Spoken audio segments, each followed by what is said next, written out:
I'm pleased to introduce to you an individual who speaks from a lifetime of experiences from the real estate trenches as well as within the boardroom. Few people can speak about achieving his extraordinary success in his insight and humor as our future guest, Michael Stoller. Michael has been involved in the tri-state region's real estate market for over 30 years. He has seen it all, the good, the bad, and the ugly. And he continues to stay on top of the current issues and future trends of this industry. Michael has asked me not to read off his bio. I'd probably be up here for another 10 minutes. It's quite impressive. So ladies and gentlemen, without further ado, it is indeed a pleasure and an honor to introduce to you our distinguished keynote speaker, Michael Stoller.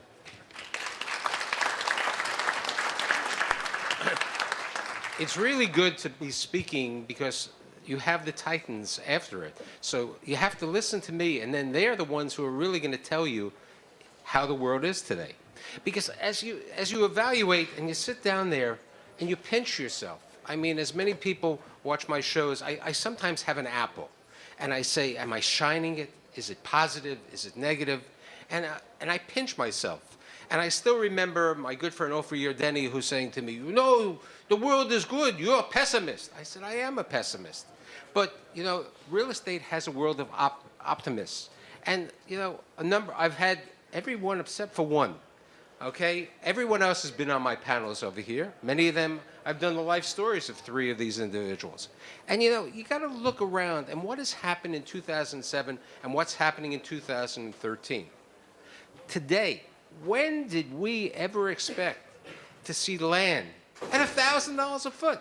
I mean, and people would say it's cheap, inexpensive. I remember about 3 months ago, I'm doing a show with a very prominent developer who said, you know, I said, you know that site on 77th Street between the 2 buildings that you don't have light and air on 2 sides? I said, but it's on the west side. I said, it's on the west side. Do you think it'll get $500 a foot? He says, nah, it's going to get $750 a foot. It went for $800 a foot. $800 for an FAR. Go back to 2007. Steve was in an area that, who wanted to be in Midtown South? Who wanted to be in Midtown South? $20 a foot if you were lucky. Today he has he wishes he has vacant space. Today it was a different world. 2007, what happened in financing? CMBS. Everybody was providing CMBS financing. What's happening in 2013? They're back. All of these little people are back. Now, the only thing is, one person said to me, unfortunately, the construction financing isn't back to the level. I said, yeah, the idiots aren't providing 85% non-recourse yet. But there are certain people called mortgage REITs, Starwood Capital, okay, Anomaly. All of these new people are coming in there. And, you know, they're providing financing. You know, there are apartment houses being built. Who said slivers? Slivers, I mean, that's the biggest thing today. Parking lots. 2007, we didn't have that many parking lots. Today, we have no parking lots. Parking lots aren't allowed to exist today. 2007, my friend the grocer, which I could call him a variety of things over here, the grocer, the jeweler, the entrepreneur, in 2007, this maniac goes to Brooklyn. He had always been in Brooklyn. He had bought this property in Myrtle Avenue, and he would have been lucky to beg the bank, and he did beg the bank for a construction loan. Thank God he had a good guarantee, but he got the construction loan, and he would be happy to get $32 a square foot on Myrtle Avenue. Today, $50, $55. I remember doing a show in 2007, 2008. I said, what schmuck is going to spend 1,800 apartments coming to downtown Brooklyn? What's there? What can you get in downtown Brooklyn? Juniors can only serve a certain amount of hamburgers and cheesecake. Okay, what could you go in there? Today, those 1,800 apartments have all been taken care of. Fort Greene. Who thought of Fort Greene? My better thing is forget Fort Greene. Fort Greene's a good neighborhood, okay? Clinton Hill. I don't call it Clinton Hill. I call it Bed-Stuy. Okay, so what has happened? Today, Clinton Hill, $70 a foot. Williamsburg, that's my favorite. I still remember going to the the groundbreaking of Northside Piers in 2007. The needles were still on the street. Okay? I walked in there in 2007. 2007, Northside Piers opens. They can't even rent they couldn't sell the places. Rents in Williamsburg, 184 Kent Street. They were going to make it a landmark, a non-landmark, whatever way the Hasidim could take care of it. So what happens is $35, $38, $40. Williamsburg, $65 a square foot, $70. Johnny, where were you in Greenpoint? How come you didn't go there? Okay, the only thing is Coney Island yet. But you know, if we had a different mayor, we might have a monorail to Coney Island. But I mean, so what are we looking at? We're looking at a time that, as someone said to me, who told me, I can't quote his name, he said, today there are no apartments. I heard somebody speak about the apartments and the apartment shares. In one of my roles, and Steve Merengoff had seen it because I do some work for a major bank and I inspect buildings before they close the mortgage. I have the opportunity, this is my new exercise, to walk up 7-story buildings to the roof to see how terrible the roofs look, and then to inspect the buildings. And I go into these apartments, and I hope that the dogs aren't there to kill me. And I'm walking into these apartments, and I say, this is a 3-bedroom? This is a 3-bedroom. It's a 1-room apartment. But, okay, they have followed the eminent Stephen Croman. Stephen Croman has done these apartments, and everybody wants to be a young Stephen Croman. This is what they want. Okay? The Anelia is like John Lamb. 180 square foot? That's a large room for a hotel. Okay? John wants to become the pod. Okay? 2007. Who heard of EB5s? They were around. But now everybody's in EB5s. Okay, so what is going on over here? Now, it's very positive. Everything is lightening over there. But I really am I'm not the one who really could talk about it. Now, let's look at the different market. 2007, we've had 16,000 new hotel rooms. Condos, in 2007, 2008, you'd go over there, you'd look at a condominium, and you'd say, can I see the floor plans? That's all you could see. 2008, 2009, I want to see the finished apartment, I want to see the appliances, I want to see everything. 2013, we're lucky if you can take an appointment to see our apartments. Okay, so what we're having, the world has changed. 2007, Lower Manhattan, 50 West Street. Who's going to build a tower over there? 2013, it's a great market. So the world has changed. You've seen 2007, you didn't have any transportation. Hopefully in 2014, we'll have in Lower Manhattan. Brooklyn. Brooklyn is changed. We didn't have a Barclays Center. In 2014, you're going to have a 32-story prefab building. 2007, you didn't have too much open shop construction. Only I could say to the Hotel Workers Union in the construction of their new building, maybe you should have an open shop. I thought I was going to be murdered. Okay, but what has happened over here? It's been a changing world. But I'm not the expert. So what you're very lucky to have, and a good moderator who's going to let these 4 individuals talk to you where they see the world going. Thank you very much.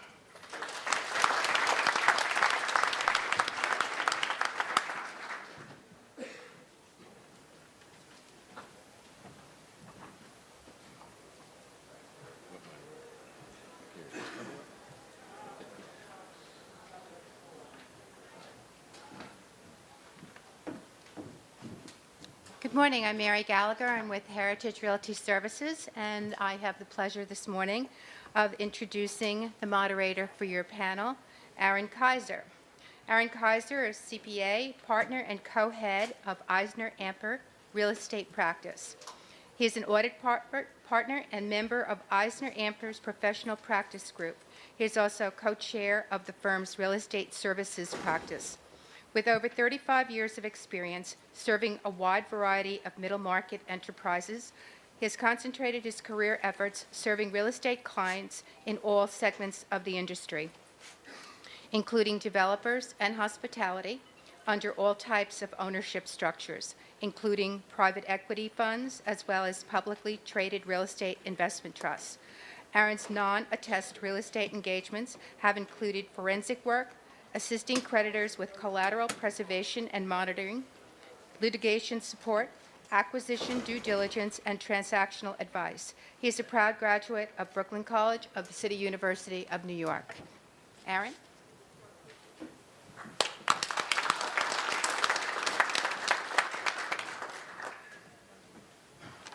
Thank you, Mary. We have a most distinguished panel here, and I'm going to introduce them starting to my left. We have Francis Greenberger, who's the chairman and CEO of Time Equities, and as the founder and guiding force behind Time Equities, Inc., Francis Greenberger has earned a reputation for outstanding integrity and an uncanny ability to foresee changing directions and create value in a variety of real estate markets. He's an active board member in and supporter of various arts, education, community organizations, as well as the owner of Sanford J. Greenberger Associates, a full-service literary agency based in Manhattan. He spends his free moments in search of the perfect backhand or skiing carefully down the slopes. Next to him is John Lamb, the chairman and CEO of Lamb Group. John Lamb is the chairman and CEO, and the Lamb Group is a full-service real estate acquisition, development, and management company with over 30 years of real estate investment, acquisition, and development history. The Lamb Group has an impeccable track record for converting underutilized and underserved properties into highly valuable assets. Lamb Group has developed over 40 buildings, including 22 hotels, with an additional 10 hotels under development presently. To my immediate right is John Katzimatidis, the chairman and CEO of Red Apple Group and recent candidate for mayor of New York. John Katzimatidis is the chairman, chief executive officer of Red Apple Group of New York. Red Apple Group has holdings in oil refining, wholesale and retail petroleum distribution, convenience stores, supermarkets, real estate, and aviation. Red Apple Group posted revenues of over $4.4 billion in 2012. Mr. Katzimatidis is a major employer of New York, Pennsylvania, and Ohio with over 10,000 employees. John and Margot Katzimatidis reside in New York and have 2 kids. To his right is Stephen Merengoff, the co-managing partner of Himmel Merengoff Properties. And since 1978, Mr. Merengoff has been principal and owner of a commercial property portfolio with a market value in excess of $1 billion. His forte has been the acquisition and development of commercial properties and their subsequent value enhancement. Over the course of 3 decades, he's acquired more than 50 commercial properties on both East and West Coasts, totaling approximately 5 million square feet. He was recognized by the 23rd Street Association as its Distinguished Citizen of the Year, and last year was honored by his contribution to Pencil, a nonprofit committed to improving public schools. At the end of the table is Michael Ashner, the chairman and CEO of Winthrop Realty Trust. Mr. Ashner has served as the chairman and chief executive officer of Winthrop Realty Trust, a New York Stock Exchange-listed real estate investment trust since 2004. Winthrop Realty Trust currently owns, controls, and manages a portfolio of approximately $2.4 billion of real estate and real estate-related assets. In addition, he served as the chairman and chief executive officer of Winthrop Realty Partners, LP, a vertically integrated property management firm since '96.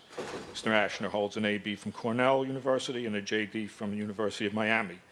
He resides in Cove Neck, New York. Just very briefly, in 1960, when the American Football League first came into existence, and the New York franchise, which is now called the Jets, was awarded to Harry Wismer, he originally named the team the Titans of New York. And when asked why, he said, because they're bigger than Giants.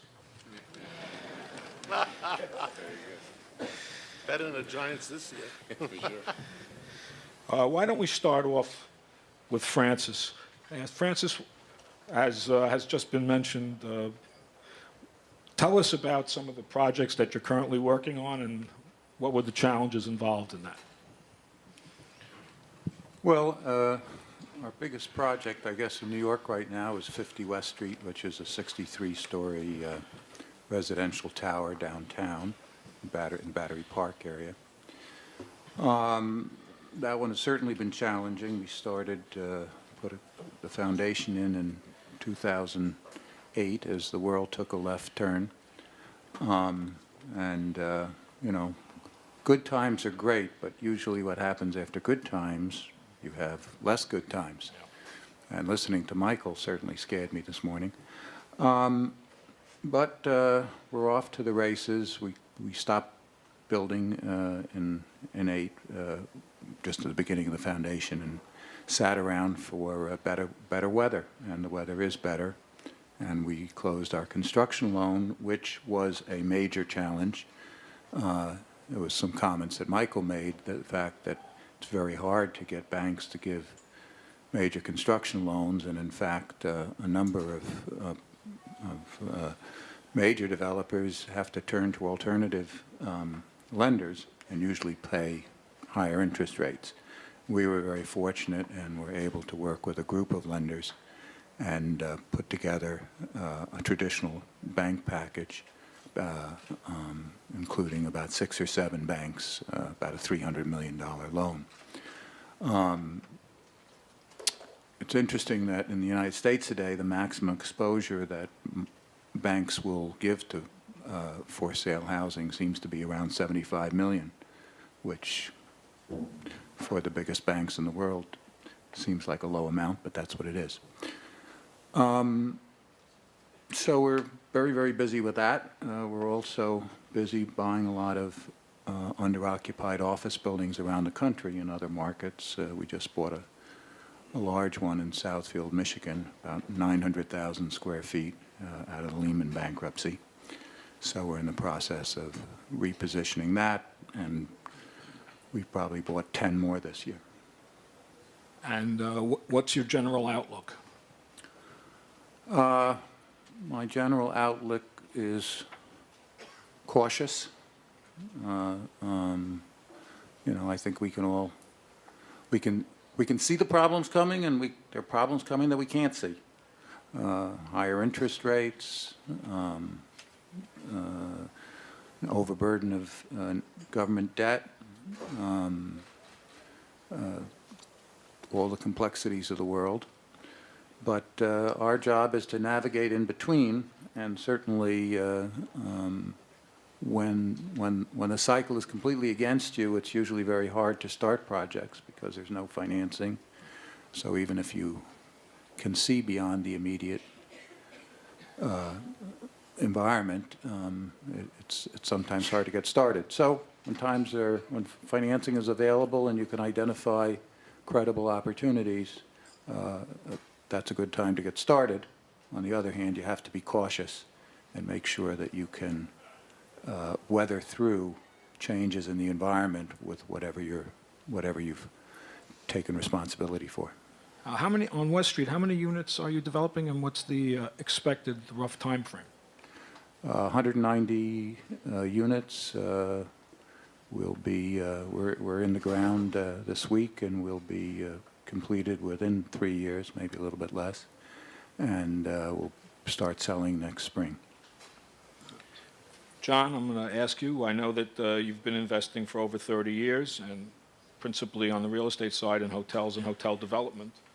Tell us how you've been managing to be opportunistic in the acquisition of sites and what you're developing now. Good morning, everyone. Let me tell you how I started my company. I immigrated from Hong Kong, 1969. I was 17 years old. As soon as I come in, I have no choice. I have a big family I have to support. I went to garment factory, work up to 2.5 years. I saved a couple $1,000. That's how I start my company. So, in the beginning, I only have 20 workers. Up to 80, I got over 1,000 workers. And that time, I want to continue to grow my business, so I get involved with real estate. So in 80, I bought the first building. I paid 25,000 square feet, and the building under $1 million. After that, every year I buy one building. You only pay 30% down payment, and the rest you could get financing from the bank. So up to 85, I take all my building refinancing, because at that time, the real estate already went up double or triples. I got a lot of money. So I divide the money, 50% go back to real estate. I bought 2 buildings every year. At the same time, I have a couple of friends start my banking. East Bank. I'm the founder and director. Also, I push my garment, I build my own labels, direct sales store. At the same time, New York Garment Association elect me as a president.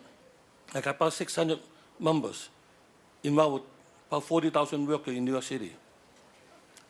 So, go to 88. I already have 10 buildings in my portfolio. I feel the market went up too high, and I put 50% the building, sell that out, whole cash. The first building I buy $1 million, and 88 I sell for $6 million. So imagine, $300,000 investment, the rest borrowed from the bank, and you're making over $5.5 million in profit. So that number you should cash out. But people said, you're crazy. The market's still going up. I said, I got enough already. So I cash out 50%. So I use those money put into my business to grow my business.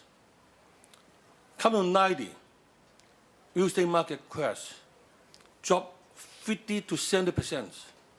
A lot of real estate companies in troubles, a lot of banks in troubles. But our company have a lot of cash on hand. So in 93, I started working with the bank to buy foreclosing. So 95, I get the first portfolio from the bank on real estate, I bought it. 96, I bought a second portfolio. Inside, they have a hotel. So I run the hotel for 2 months. I like the business, very stable, not like fashion. Fashion, you have 5 seasons a year.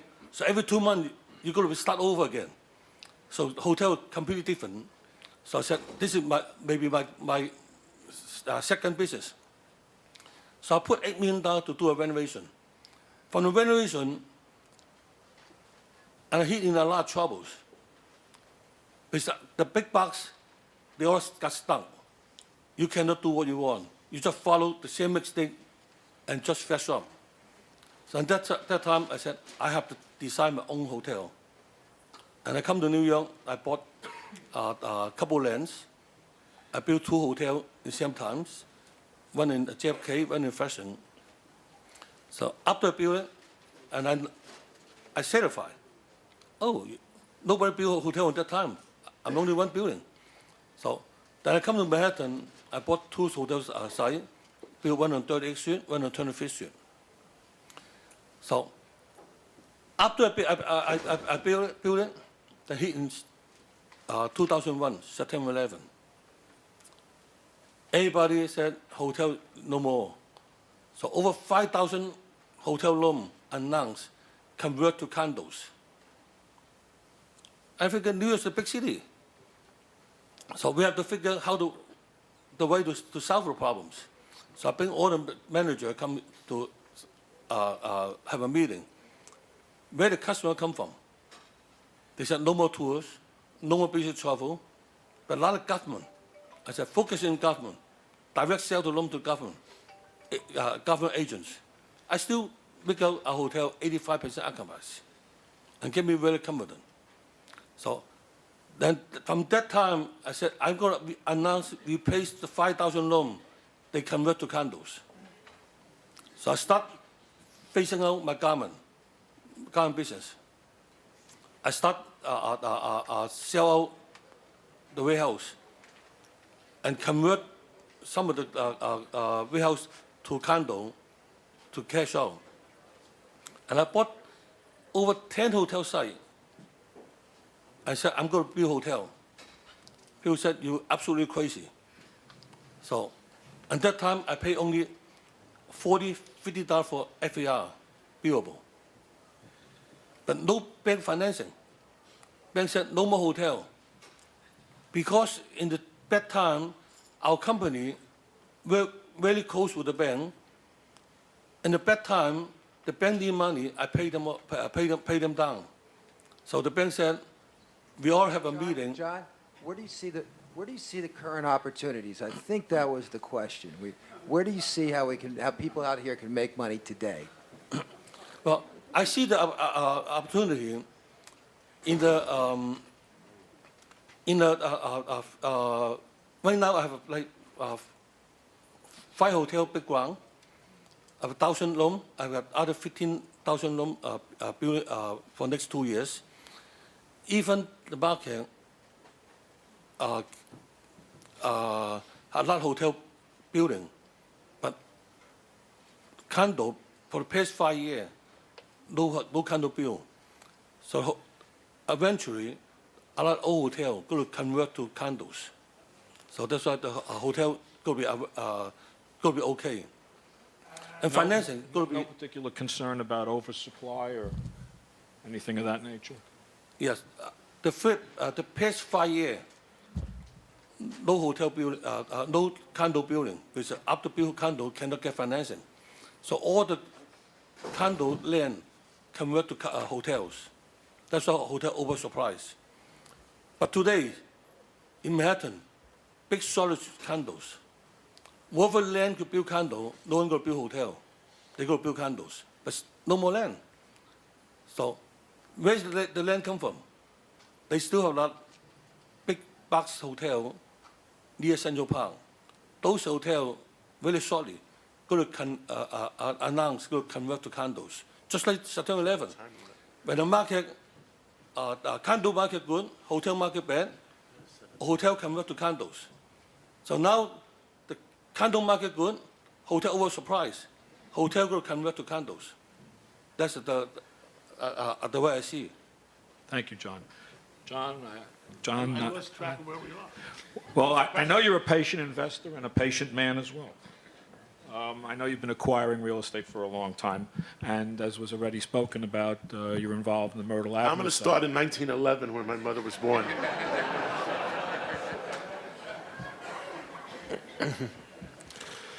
Why don't you tell us what's going on in Myrtle Avenue and elsewhere? I've been in the real estate business for 40 years. I've seen several ups and downs. If you ask me my opinion of where we're going the next 5 years, I think it's up. Different than Francis, who I know for a long time. I know him for at least 30 years. Right, Francis? I think 40, John, 40. probably. But who's counting? I think there's a significant change in what's going on that will force the real estate prices up. I think you're not going to have a lot of inflation, but you'll have some inflation. But interest rates.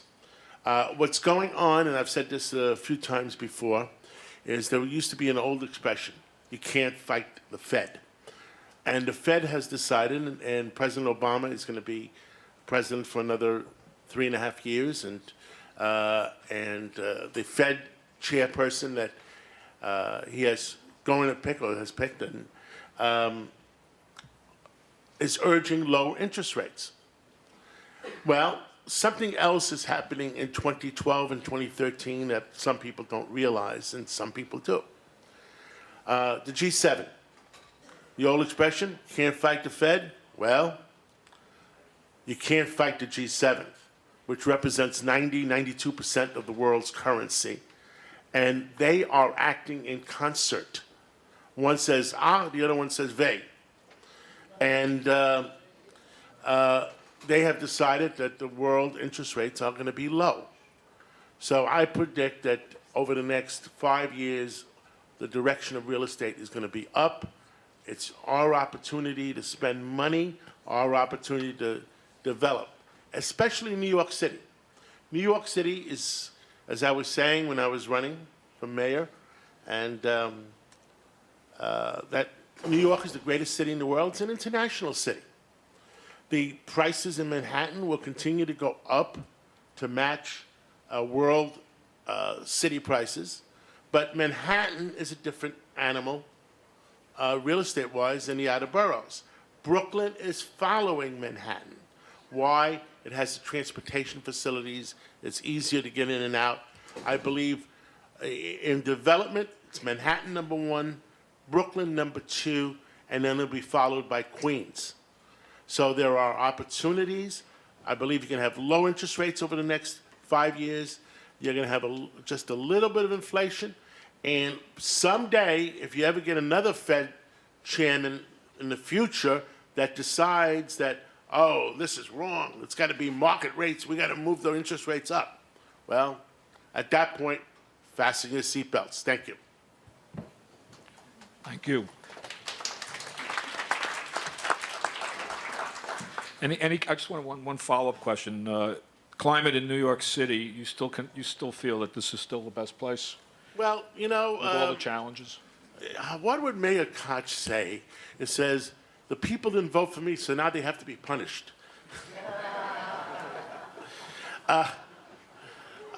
Unfortunately, my opponent in the Republican Party is 50 points behind, so it looks like we're going to have Mayor de Blasio.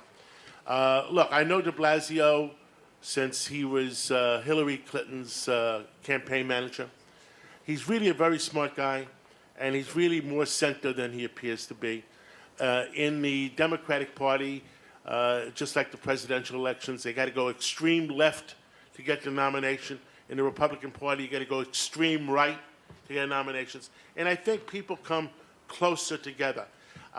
There's been talk about that he's going to pick Bill Bratton for police commissioner. Look, Bill Bratton is a decent guy, and he's very good too. I was going to pick Ray Kelly to continue. I think New York will do okay, and I think, look, a lot of us didn't vote for President Obama, but we're doing okay. So, God bless New York and God bless America.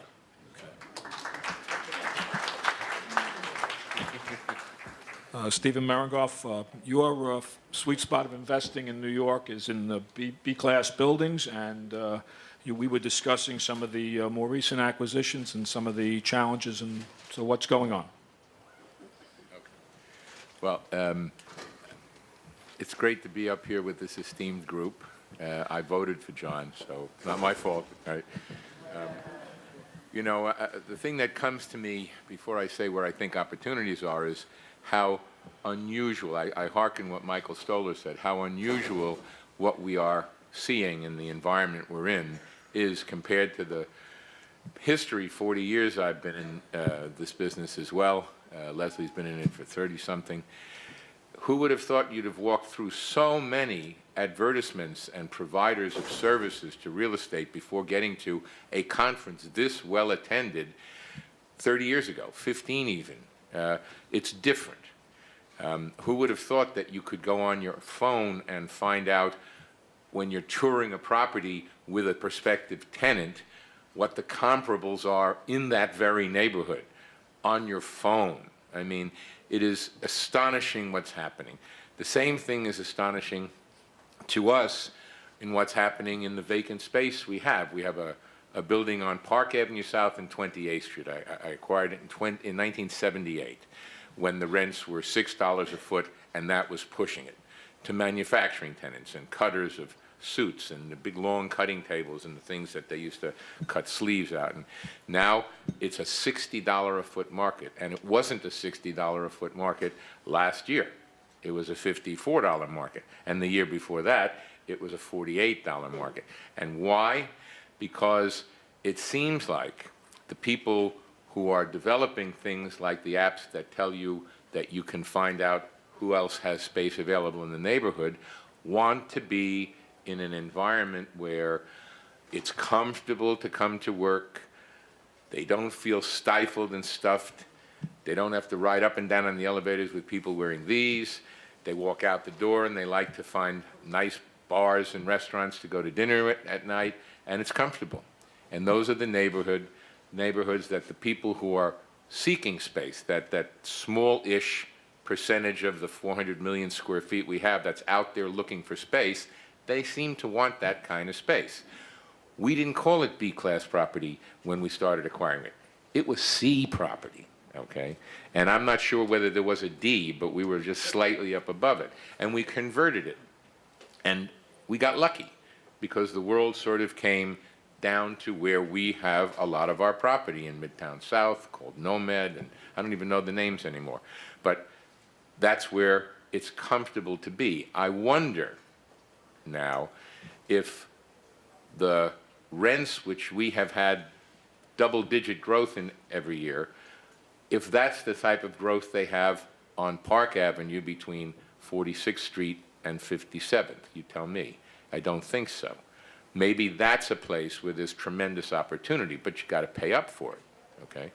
There's opportunity as leasing brokers because rents are sky high, and you can make a fortune. There's not as much space in the areas where I'm talking about, and brokers are doing extremely well. I'm not sure they'll do just as well in bad markets and good. I've heard that said in the previous panel, but certainly this is an opportunity for brokers, service providers.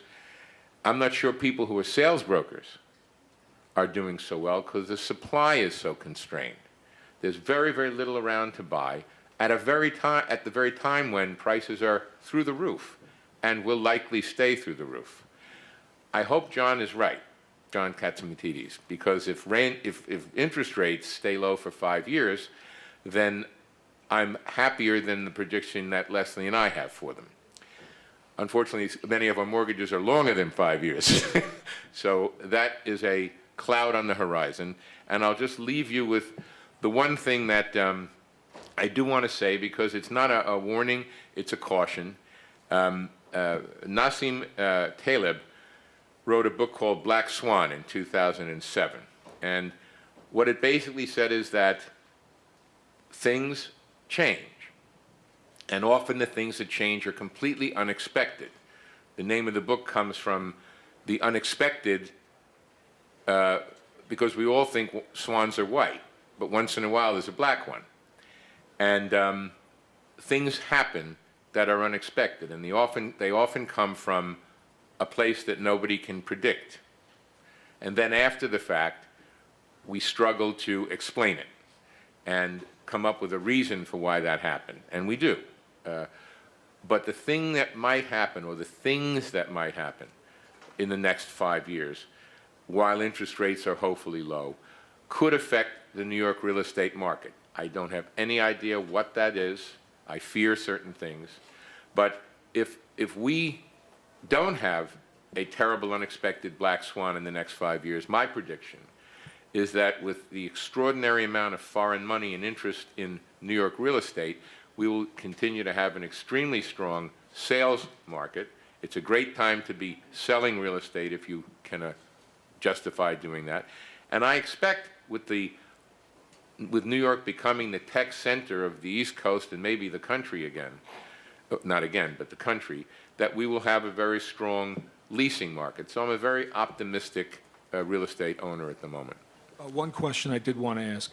With the proposed redevelopment or in the Midtown in general, do you see that as potentially putting pressure on other space, under rental rates? I think it's going to put more pressure on downtown and the new construction down there than in the secondary areas like I own it. I have one sidebar. In the last 20 years, anything I sold, later on I said, why did I sell it? Well, that's generally right.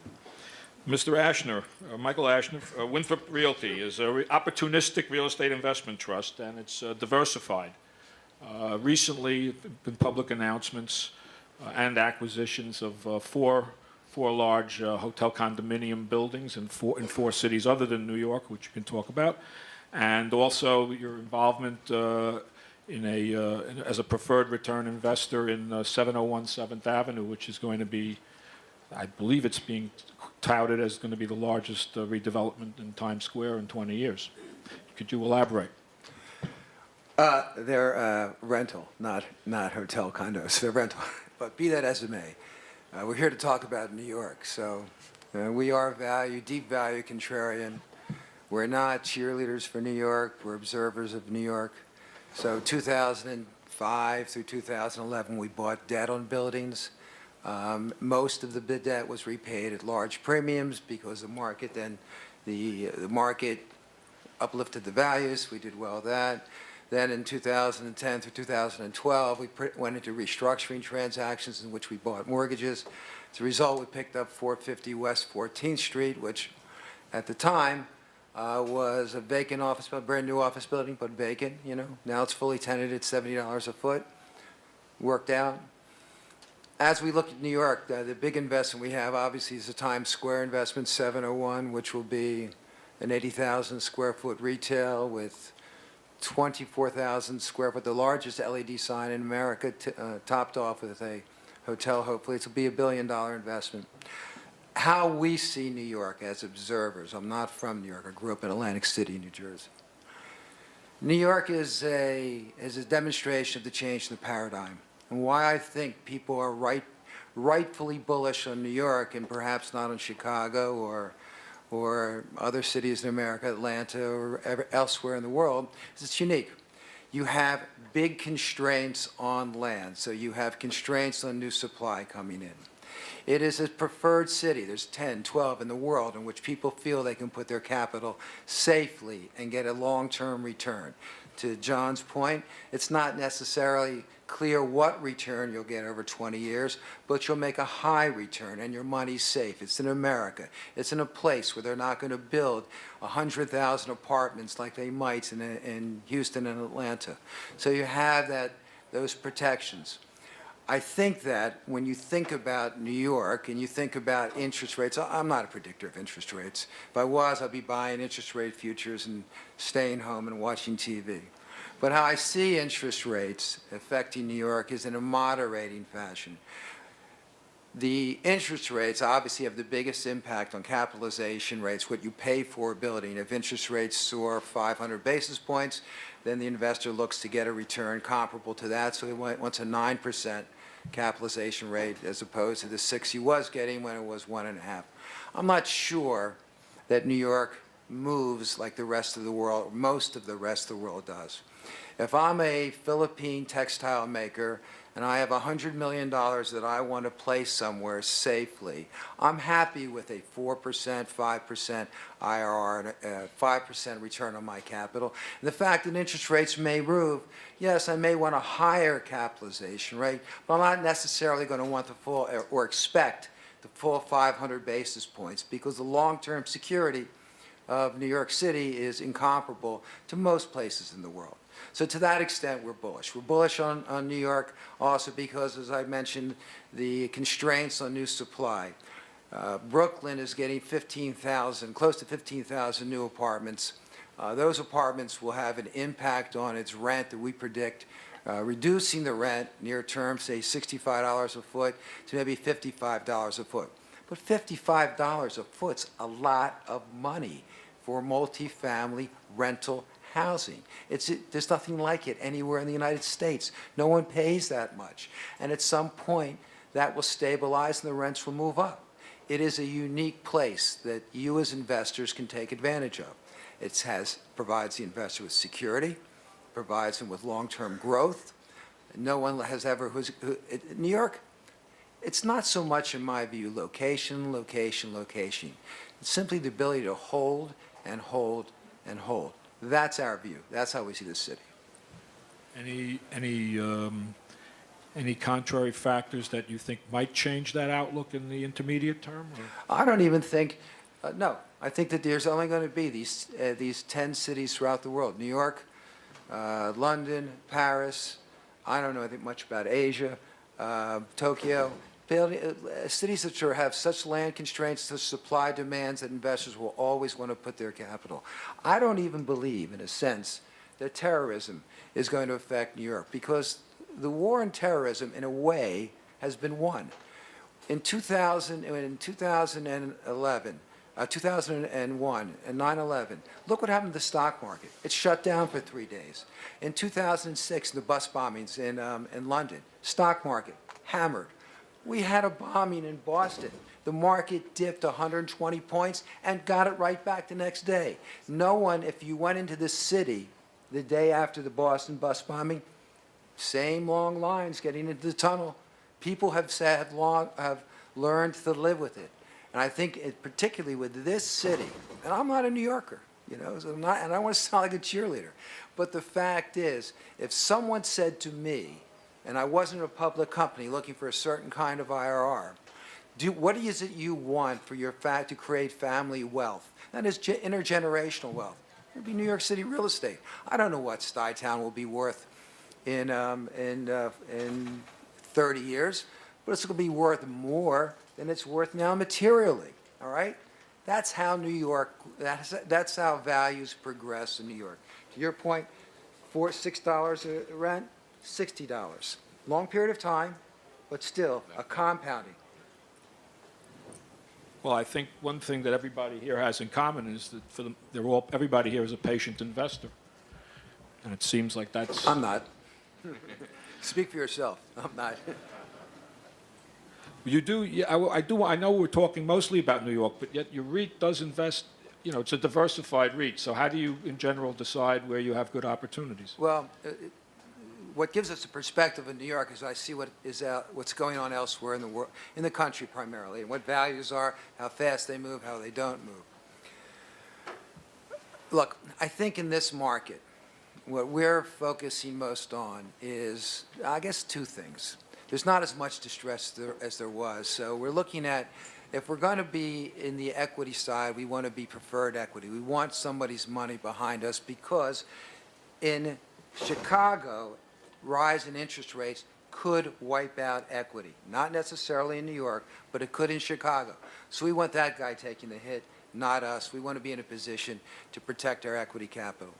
Separately, I think this is the time to buy the best assets, the best quality assets in strong markets that you can, because when uncertainty is around the corner, and I think all of us feel some level of uncertainty, the best assets in strong markets always outperform, always come back fastest. So to our purchase of the 4 condos, they're built to condo specs, high rises, they have valet parking, they're fully rented as multifamily.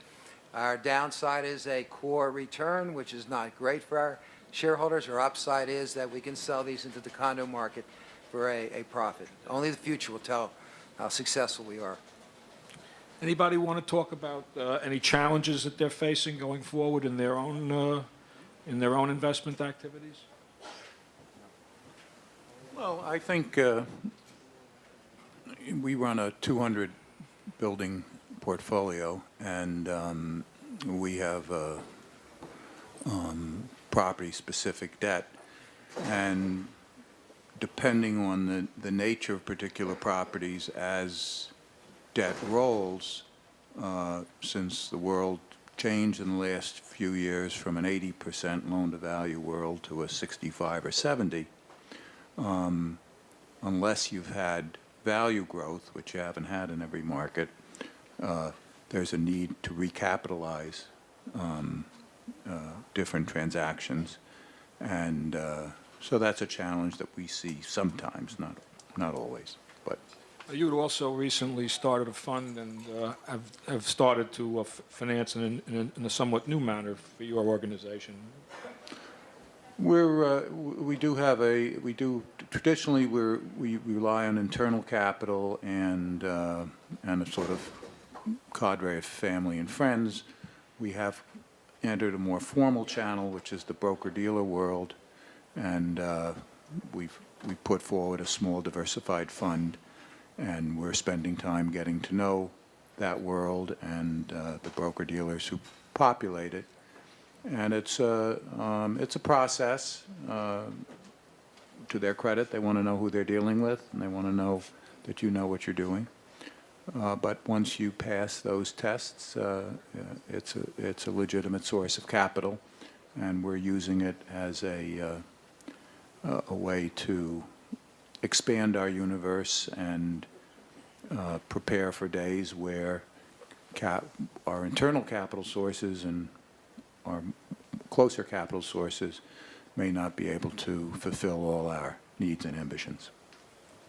John, one thing I know from looking up your information, your firm is involved in the EB-5 program.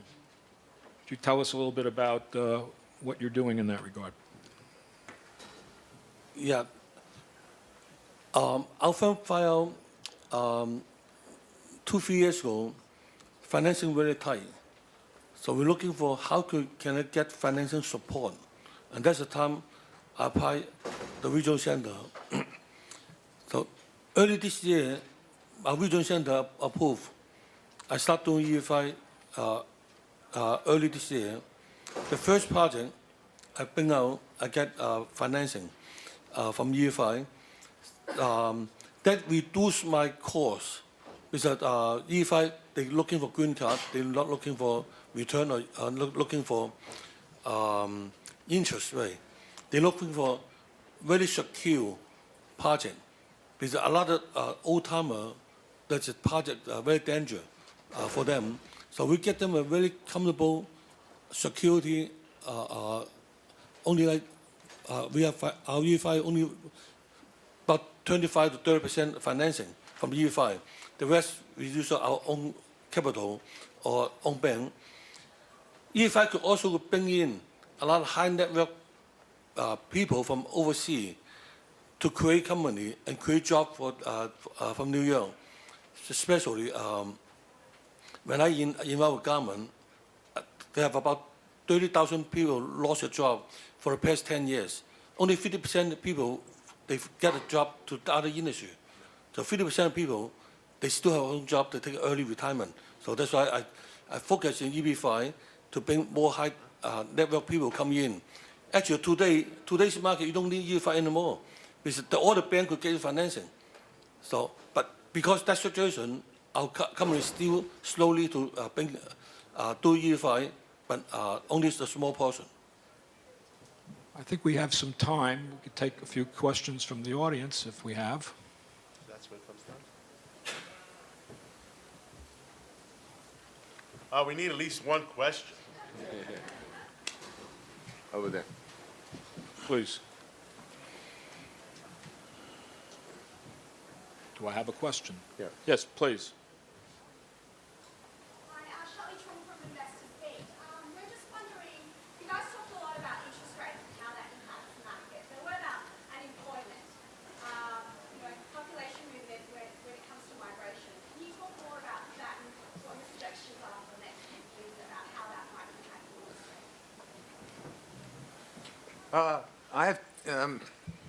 I can. We have very slow growth in America right now.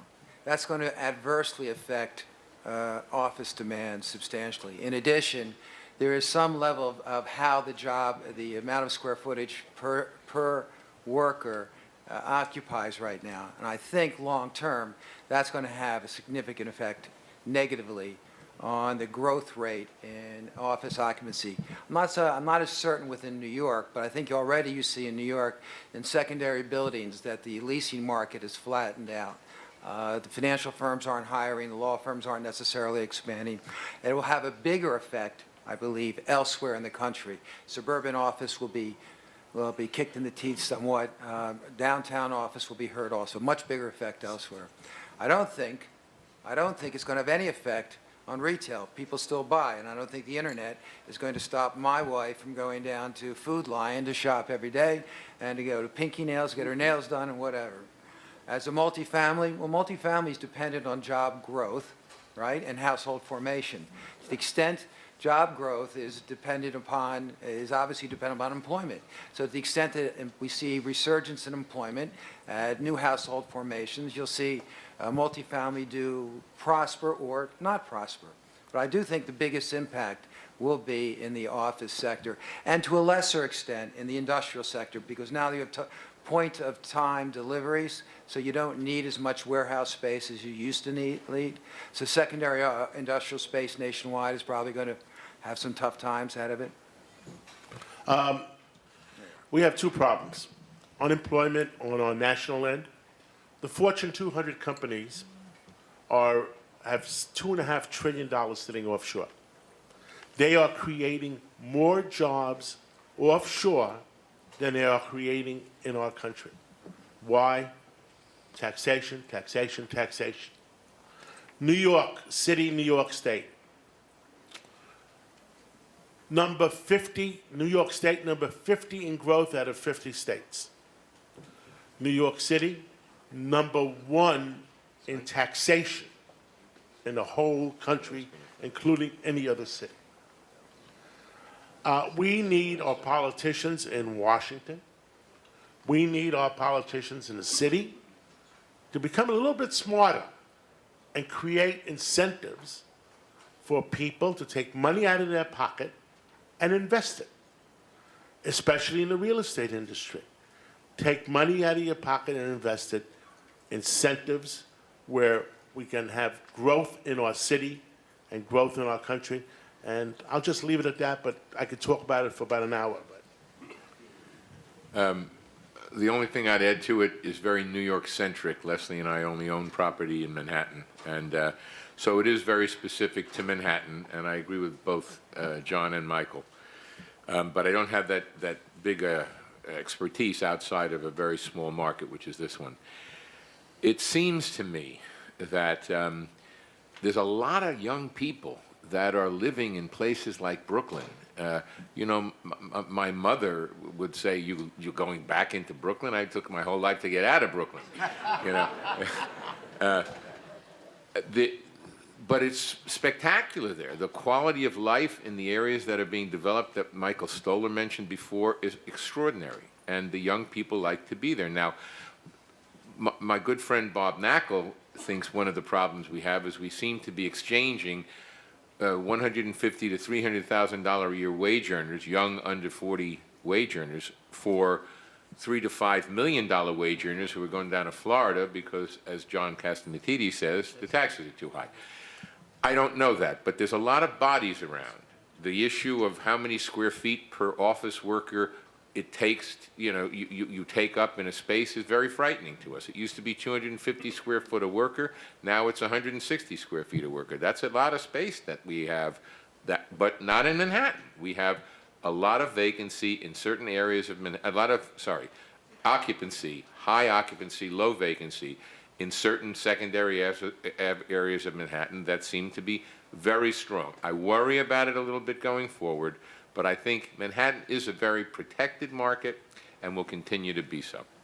sidebar, that I believe in Manhattan too. I'm here.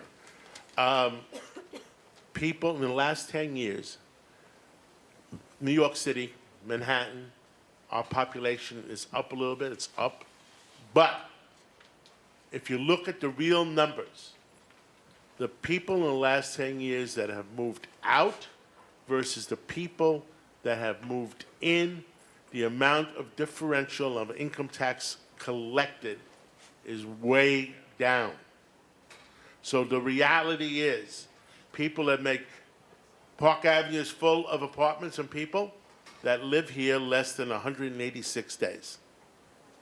And unless our politicians become smarter and stop chasing out our fellow New Yorkers, then we're going to have a problem someday. I mean, we're not going to be Detroit, but, you know, we can get there under the wrong political system. Take another question. Yes, sir. Let's hit the big problem right on the head. The debt crisis, the ceiling that coming up, the decision is going to impact New York. One of three scenarios: they can either solve the problem, raise the debt, let it stand as status quo with uncertainty, or Do nothing. don't raise the ceiling. What else?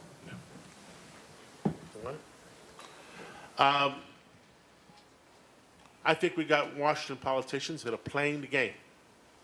As somebody that's been to the highest levels of the Democratic Party, and I have been to the highest levels of the Republican Party, they're all playing games to make the people at home happy. At the end of the day, they're all going to capitulate, and the debt ceiling is going to go up. Interest rates are going to stay down to be able to pay the debt. But what is happening 10 years from now or 20 years from now? I'm not that smart, because somewhere along the line, 10 years from now or 20 years from now, there's going to be an event, and I don't know what it is. I agree with that. I don't think that you look at New York City or real estate investing on a single event basis. They'll solve it, they won't solve it, whatever. I do think that it's well known that each American owes $344,000 in unfunded entitlements. At some point, economics wins out, right? What happens? Assets become devalued, job growth becomes stymied. If that's the problem that Washington and our politicians need to address, how do we deal with both the existing deficit, but equally importantly, the entitlement exposure? It can't be paid for. Detroit went bankrupt. I think Hartford went bankrupt. What do? What's going to happen? What's going to happen to values? How do you fund it? Country will go bankrupt, but there will be an event someday, somewhere, where things are going to change. I mean, it's happened in other countries, but like I said, the confusing part of it is the G7 is acting in concert, and unless somebody decides, like the Germans, you know, they're capable of doing that. They did it to Europe. Decides to stand on their own, which I don't think they can. It's now a world market, that things will change. But can't trust those Germans. I don't know what I have to add to this, except I think what I take away from what's been said is that things change. And I also think the trends change. Real estate economics often determine where people are and where they go. There's a whole group of people who flock to cheap real estate. When real estate gets expensive in Brooklyn, they go to other places. It's interesting, I have a house upstate, and there's a little city called Hudson, New York, which has gotten a lot of things going on recently. And somebody said to me, you wouldn't believe how many people are selling their lofts or apartments in Brooklyn and moving to Hudson, New York. So we have migrations of people for different reasons, things that become unfashionable, become fashionable again. Houses in the suburbs go down in value because people are moving to urban areas. Well, then people say, well, they're very nice houses in the suburbs. I don't have to spend $5 million to buy an apartment in New York. And in the world of economics and politics, things also cycle. We go from right to left. We go from one economic crisis to another economic crisis. And I think that the real strategy is to figure out how to survive these changes, anticipated and unanticipated, and how to be flexible when confronted with the impact of them. With that, I thank you all for your participation and attendance. Thank you.